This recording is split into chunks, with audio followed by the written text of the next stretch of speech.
On the championship tour, and we'll be talking to you for the next 32 minutes. But for now, let's kick this thing off. We've got Kanoa Igarashi flying down the line, air into the flats. Light work for Kanoa. A smaller wave, but definitely makes it count. All the way through to the inside, slicing hard. And you need to make things happen, and that's what happens. You know, when you're full of confidence and when you're feeling really good, you can bring the best surfing out of those moments, in those pressure moments. And he started with a 5.83, which was a pretty small wave, but he surfed it really well. Igarashi here in 2025 has been doing some of the best surfing of his career, as has C.O'Leary. Both surfers representing Team Japan, and that's the turn that got Connor to where he is right now, but unfortunately he goes down. Kanoa Igarashi comes through. His first wave was a 5.83, pretty much earned every bit of that score. C.O'Leary now back at it. I mean, this backside whip that C.O'Leary has is so lethal. When he's able to unleash, always. And right now looking healthy, C.O'Leary. It's just a matter of time before he has a breakthrough performance and wins an event. Connor, I've been traveling with him so much, and I can feel a little bit of nerves out of Connor on this wave.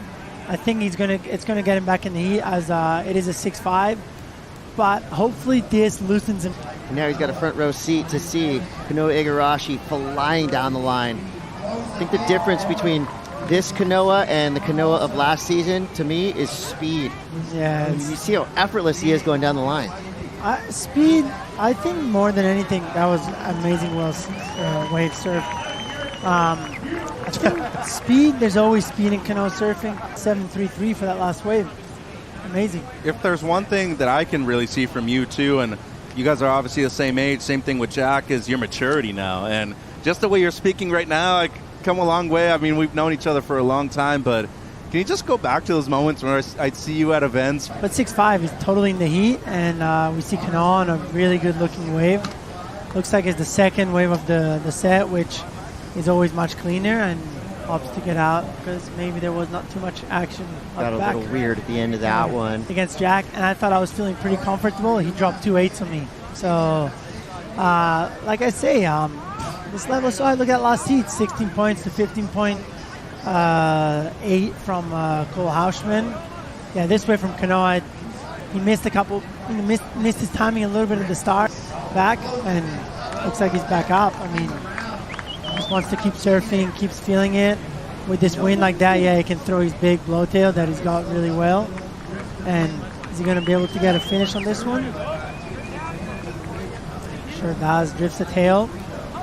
Maybe better is 5.8. So fast in regular motion that slow-mo looks regular, but how he did it in real life was like fast. You blink and you miss it. Yeah. Wild stuff right there. You can't even realize what's going on. You're not waiting really for the second or third wave of the set. It tends to be a lot dirtier, whereas the right, it cleans up down the line like we're looking at right here, Chris. Ramp out. Here we go. Yeah, I was sensing a big air while he was looking at that wave. It was one of those wedgy ones that you could tell, but it's in the back of your mind always. Here's Connor on a pretty good-looking wave. If Mitch growling, something good is happening. Yeah, that was some beautiful surfing. That's that switchblade right there. That's that switchblade turn that he's so famous for. Talk about great technique off of the bottom right here. Look at how deep he gets and how long he holds it for. That was beautiful. Well, and you know what, Leo? La Bocana, the one wave in El Salvador, is so similar to this right now, where it's punchy, it has that kind of energy. You're going to get nothing out of his emotion when you surf against him, so a huge, huge win. We don't see much of Connor's forehand, but at lower stresses we do, and here he goes into a big blowtail, but unfortunately he's going to get this kind of launch from that whitewater. It's out into the open face. Nice roundhouse cutback. Classic traditional maneuver. Looking nice right now for Kanoa. He has to come from behind. Foam climb. Another foam climb. Let's see if he can open up here on the inside. That's a little caught. That wave is a bit bumpy, so it is hard to carve. Got a little stock. Nice finish though. Really nice finish. I like that show of emotion. Sometimes impede the flow that the judges are looking for. This was an outstanding read of the wave, though, especially right at the beginning with a full roundhouse. I know he didn't explode maybe the way he was looking for right there at the end of the roundhouse, but the way he surfs the rest of this wave with all this bump and lump, he didn't make a choice at a certain point in the heat, and I feel like this was clutch right here. For sure. I mean, that was not an easy wave to serve. No, not at all. He definitely finished strong. I feel like he surfed that wave. There's for sure an opportunity. Oh, he's in the perfect spot. Here's the lethal backhand. Big nice snap. drift.